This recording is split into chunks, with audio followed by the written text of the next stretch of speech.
ये वो स्कॉलरशिप है जो कि सिर्फ जर्मनी नहीं बल्कि ऑल ओवर दी यूरोप आपको कवर करती है। इस स्कॉलरशिप के बारे में भी किस तरीके से अप्लाई होता है, क्या इसकी प्रोसीजर है, डॉक्यूमेंट्स रिक्वायर हैं, क्या डेडलाइंस हैं। दाद असल में बेसिकली फुली फंडेड स्कॉलरशिप है जो कि मोस्टली मास्टर्स और पीएचडी के लिए होती है।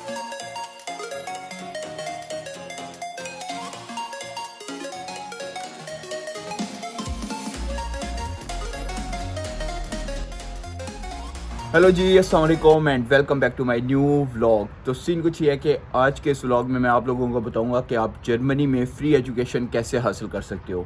तो इसमें कुछ स्कॉलरशिप्स हैं जैसे दाद है, इरास्मस मुंडस है और डॉइचलैंड स्टाइपेंडियम है। तो इसके अलावा जो एक और भी तरीका है वो है स्पॉन्सरशिप का। तो ये कुछ तरीके आज डिस्कस करूँगा मैं, लेकिन फ़िलहाल अभी मेरी आज क्लास है न्यूमेरिकल मेथड की। ये वही क्लास है जो कि जिस सब्जेक्ट का मैं लास्ट ईयर में सब्जेक्ट फेल कर चुका था। तो आज उसकी असाइनमेंट भी मिलनी है और इस असाइनमेंट के बगैर मैं पेपर नहीं दे सकता। तो अभी जल्दी से तैयार होकर निकलता हूँ और फिर बाकी चीज़ें मैं आपको बताता हूँ। तो हमेशा की तरह आज मैं यूनिवर्सिटी बस के थ्रू जाऊँगा और 2 कनेक्शन पड़ते हैं। 9 बजे अभी बस ने आना है और तकरीबन 9:25 पे मुझे यूनिवर्सिटी छोड़ेगी और जो क्लास है मेरी 9:20 पर है। 5 मिनट लेट हूँगा बट फिर भी देखते हैं कि क्या समझ आती है आज असाइनमेंट की।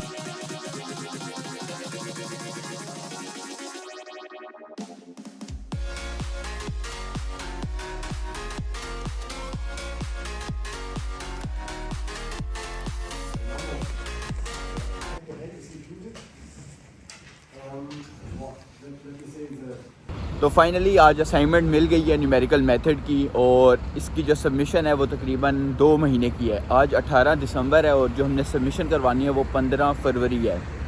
टाइम देखने में तो बहुत ज़्यादा लग रहा है 2 महीने, बट जब मुझे पता है जब हम करने बैठेंगे इसको तो टाइम ख़त्म हो जाएगा लेकिन असाइनमेंट नहीं ख़त्म होगी। तो ये असाइनमेंट पास करना बहुत ज़रूरी है क्योंकि लास्ट ईयर भी मेरे साथ यही हुआ था कि मेरी असाइनमेंट पास नहीं थी। तो मुझे एग्ज़ाम पास करने के लिए बहुत ज़्यादा मार्क्स चाहिए थे जो कि मेरे नहीं आए, तो मेरा सब्जेक्ट पूरा मॉड्यूल फ़ेल हो गया। बट इस बार इंशाल्लाह उम्मीद है कि मैं असाइनमेंट पास करूँगा एटलीस्ट, ताकि एग्ज़ाम में पास होने के लिए मेरे पास मार्जिन हो। और अभी मैं जा रहा हूँ मिज़दाक की तरफ क्योंकि जिस तरीके से मैंने बताया था व्लॉग में शुरू होते ही कि स्कॉलरशिप्स के बारे में आज मैं आपको बताऊंगा, फ्री एजुकेशन के बारे में बताऊंगा। तो उससे एक चीज़ जो है, एक स्कॉलरशिप जो है वो मिज़दाक से लिंक है, तो वही आपको बेहतर गाइड करेगा। तो अभी चलता हूँ और फिर उससे मिलवाता हूँ आपको। तो हाँ, मिज़दाक की तरफ आने का मेरा मेन पर्पस ये था कि ये जो स्कॉलरशिप है जिसके बारे में भी हम डिस्कस करेंगे, डॉइचलैंड स्टाइपेंडियम, वो ऑलरेडी मिज़दाक को मिल चुकी हुई है। He is a lucky guy and he knows very well about this thing. So बताओ भाई कि क्या प्रोसीजर है इसका, किस तरीके से अप्लाई होता है, क्या रिक्वायरमेंट्स हैं और बाकी जो भी है सीन। सबसे पहले जो डॉइचलैंड स्टिपेंडियम है ये सिर्फ जर्मन यूनिवर्सिटीज़ को कवर करती है। बिल्कुल। मतलब जर्मनी से बाहर आप कोई भी यूनिवर्सिटी में अप्लाई नहीं कर सकते। ठीक है। दूसरा ये है कि आपको 300 यूरो आपको पर मंथ मिलेंगे जो कि 1 साल के लिए आपको मिलते रहेंगे।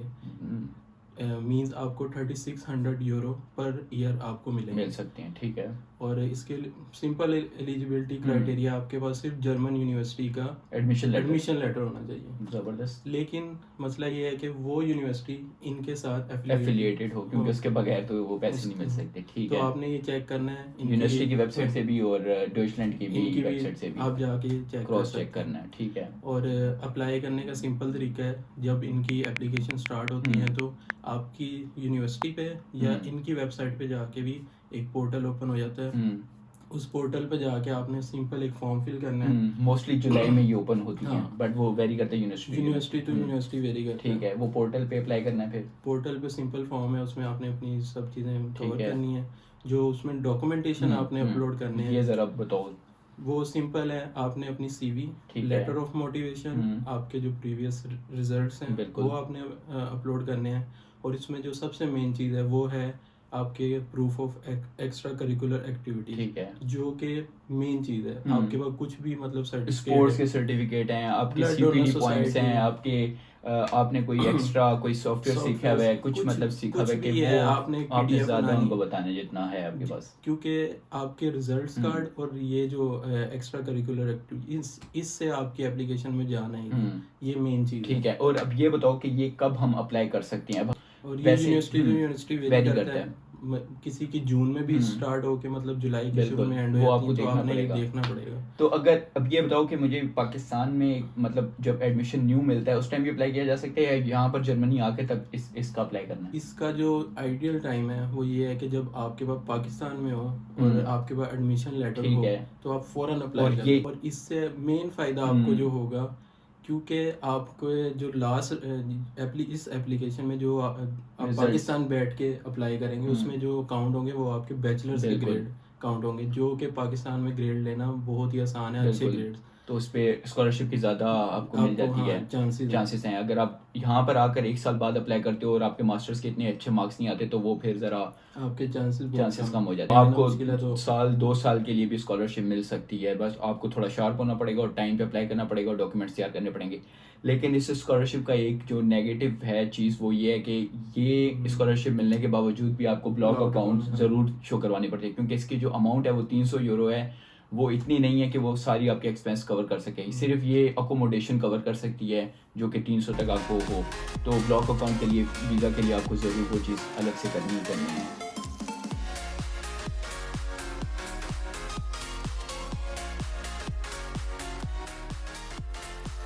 तो जो सेकंड मोस्ट इम्पॉर्टेंट स्कॉलरशिप है ये है इरास्मस मुंडस स्कॉलरशिप। ये वो स्कॉलरशिप है जो कि सिर्फ जर्मनी नहीं बल्कि ऑल ओवर द यूरोप आपको कवर करती है। इसमें आपके पास मिनिमम 2 कंट्रीज़ के ऑप्शन होते हैं और मैक्सिमम 4 कंट्रीज़ में आप ये अपना स्टडी प्रोग्राम कंप्लीट कर सकते हो।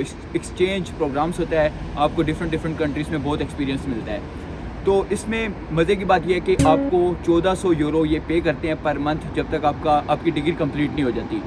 और इसमें आपको ट्रैवल, लिविंग, वीज़ा सारे अलाउंसेस मिलते हैं। आपने सिर्फ अप्लाई करना है और चिल करना है, मतलब सिर्फ पढ़ाई करनी है, कोई आपको एक्सटर्नल कोई एक्स्ट्रा काम नहीं करना और इसी पे फोकस करना है।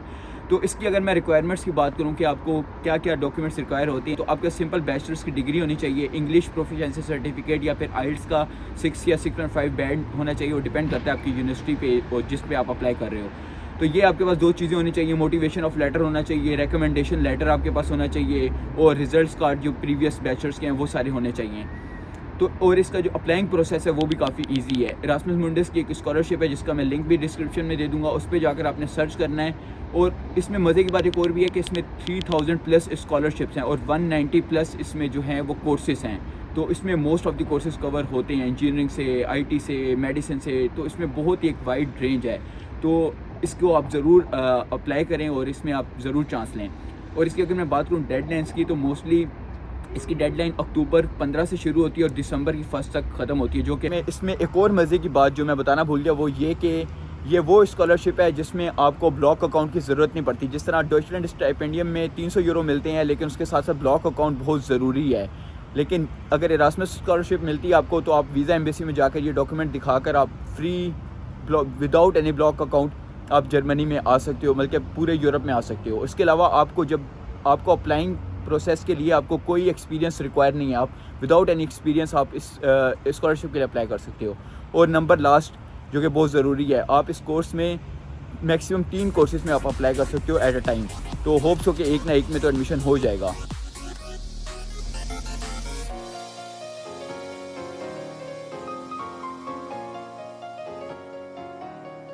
तो हाँ, जो थर्ड मोस्ट इम्पॉर्टेंट स्कॉलरशिप है वो है दाद स्कॉलरशिप। और माशाल्लाह मेरे साथ है अभी हमज़ा भाई, ये पाकिस्तान से मुल्तान से हैं।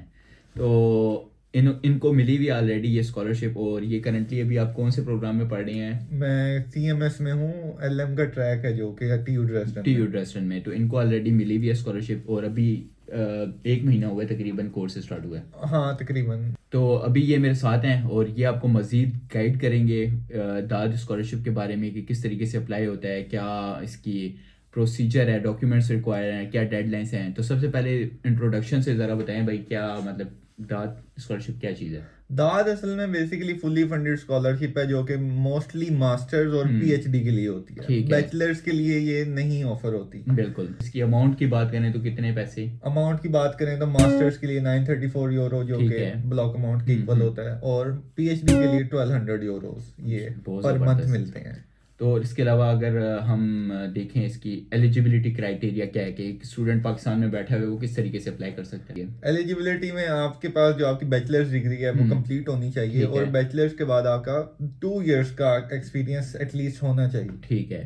तो इसके अलावा फिर अगर हमारे पास जो डॉक्यूमेंट्स जो रिक्वायर हैं इस स्कॉलरशिप के लिए वो क्या क्या होने चाहिए? डॉक्यूमेंट्स में आपके पास सीवी होनी चाहिए, एक बड़ा अच्छा लिखा हुआ लेटर ऑफ मोटिवेशन होना चाहिए, आपके गुड ग्रेड्स होने चाहिए, आपके पास आईएलटीएस आपके पास होना चाहिए और समटाइम्स आपको जर्मन लैंग्वेज का भी रिक्वायरमेंट होती है। कुछ यूनिवर्सिटीज हैं जो इंग्लिश प्रोफिशिएंसी भी एग्री कर लेती हैं तो वो भी चल जाता है, बट सुइटेबल यही है कि आइल्स हो ताकि वीजा के लिए भी आपके पास बिल्कुल वीजा के लिए भी और स्कॉलरशिप के लिए भी आपका आइल्स जो है बड़ा 6 बैंड्स और 6.5 बैंड्स एटलीस्ट रिक्वायर्ड होते हैं, लेकिन ज्यादा बैंड्स होंगे तो आप ज्यादा अच्छा स्कोर। बिल्कुल।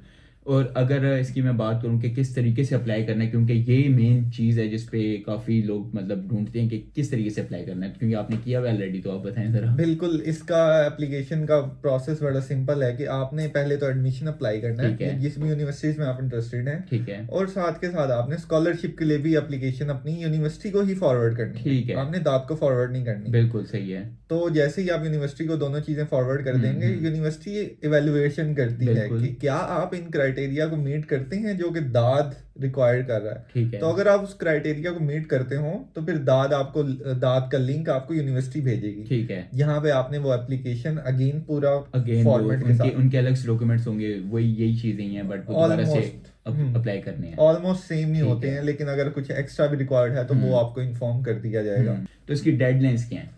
इसकी डेडलाइंस अगर बात की जाए तो आप जितना जल्दी हो सकता है दाद की स्कॉलरशिप के लिए अप्लाई करें, ठीक है, क्योंकि लाजमी नहीं है कि आपके पास एडमिशन होना चाहिए दाद के लिए। तो अगर आप दाद पे अप्लाई करते हैं और सिमिल्टेनियसली आप एडमिशन भी अप्लाई करते हैं तो ये बड़ी एक अच्छी चीज हो जाएगी, ठीक है। तो अदरवाइज आप जो है नवंबर तक जो है वो अप्लाई कर सकते हो, ठीक है। और इसकी सबसे मजे की बात दाद स्कॉलरशिप की ये है कि इसके लिए आपको ब्लॉक अकाउंट की जरूरत नहीं पड़ती, बिल्कुल भी जरूरत नहीं पड़ती, मतलब चिल होके आपको आना है, यहाँ पे पढ़ना है। जो भाई CMS में आना चाहते हैं, कंप्यूटेशनल मॉडलिंग सिमुलेशन TU ड्रेस्टन में, तो वो जो तरीका है स्कॉलरशिप का वो जरा आप थोड़ा बता दें। उसका तरीका ये है कि पहले तो मैं मेनली बता दूंगा, CMS के लिए जो IT के लिए जो ओनली स्कॉलरशिप है वो सिकाई है। तो इसमें हमारे पास क्या है कि आप यूनिवर्सिटी में आपने अप्लाई करना है सिमिलरली टू दाद, लेकिन इसके लिए आपका एक अलग लिंक अवेलेबल है सिकाई का, जहाँ पे आप जाके उसकी जो भी रिक्वायरमेंट है वो सारे डॉक्यूमेंट्स आप अपलोड करेंगे, ठीक है, और वो आप सिकाई को फॉरवर्ड कर देंगे, ठीक। उसके बाद आपको सिकाई जो है वो हो सकता है एडमिशन से भी पहले आपकी इवैल्यूएशन कर दे और आपको सिलेक्ट कर ले, लेकिन उसका कॉन्ट्रैक्ट शुरू होता है आपके जर्मनी आने के बाद। अच्छा, तो इसलिए लाजमी रिक्वायर्ड है कि आप एडमिशन लेकर अपना एडमिशन भी सिकाई को फॉरवर्ड करें आपको जैसे ही एडमिशन मिलता है, अदरवाइज स्कॉलरशिप स्टार्ट नहीं होगी। ये थी कुछ मोटी मोटी स्कॉलरशिप्स। इसके अलावा और भी जर्मनी में बहुत सी स्कॉलरशिप्स हैं, उसके बारे में भी मैं आपको बताऊंगा। अगर आपको जानना है तो do let me know in the comment section. But अभी जो लास्ट ऑप्शन है जर्मनी में फ्री एजुकेशन का वो है स्पॉन्सरशिप। तो स्पॉन्सरशिप कोई भी हो सकता है, आपका ब्लड रिलेशन भी हो सकता है, नॉन ब्लड रिलेशन भी हो सकता है, आपके भाई, चाचू, दोस्त, मामू, ताया, कोई भी आपको स्पॉन्सरशिप कर सकता है, जर्मनी में बुला सकता है। बट उसके लिए एक छोटी सी रिक्वायरमेंट है, जो आपका स्पॉन्सर है उसकी यहाँ पर सैलरी इतनी होनी चाहिए कि वो अपना एक्सपेंस और साथ साथ आपका एक्सपेंस भी अफोर्ड कर सके।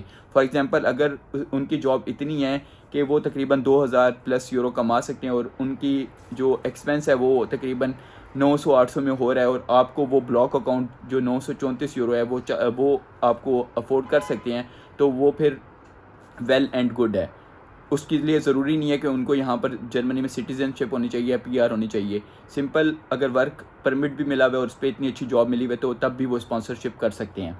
तो उन्होंने करना कुछ ऐसे है कि उन्होंने जाना है ऑस्ट्रेंडर बिहोर्डे और वहाँ पर एक फॉर्मल ऑब्लिगेशन लेटर है वो सबमिट करवाना है with bank statement and job contract. जब ये चीज़ें वगैरह सब कुछ कंप्लीट करेंगे तो उसके बाद वो आपने जाकर एम्बेसी में वो चीज़ें दिखानी है और आपको फिर विदाउट एनी ब्लॉक अकाउंट के आपको यहाँ पर आने का मौका मिल जाएगा। तो ये सब कुछ था आज के मेरे इस व्लॉग में। उम्मीद करता हूँ कि आपको ये मेरा व्लॉग पसंद आया होगा। तो इंशाल्लाह मिलते हैं नेक्स्ट व्लॉग में बहुत जल्द। अपना ख्याल रखिएगा। अल्लाह हाफिज़। एफिलिएटेड हो एफिलिएटेड हो, ठीक है। आगे चल कर देगा। हाँ कर लूँगा, टेंशन नहीं। चल बोल, आगे बोल, शुरू कर। इसमें आपको ब्लॉक अकाउंट की भी ज़रूरत नहीं है और इसमें आपको 1400 यूरो पर मंथ आपको मिलेंगे। यूरोप को कवर करते हैं, नॉट ओनली जर्मनी।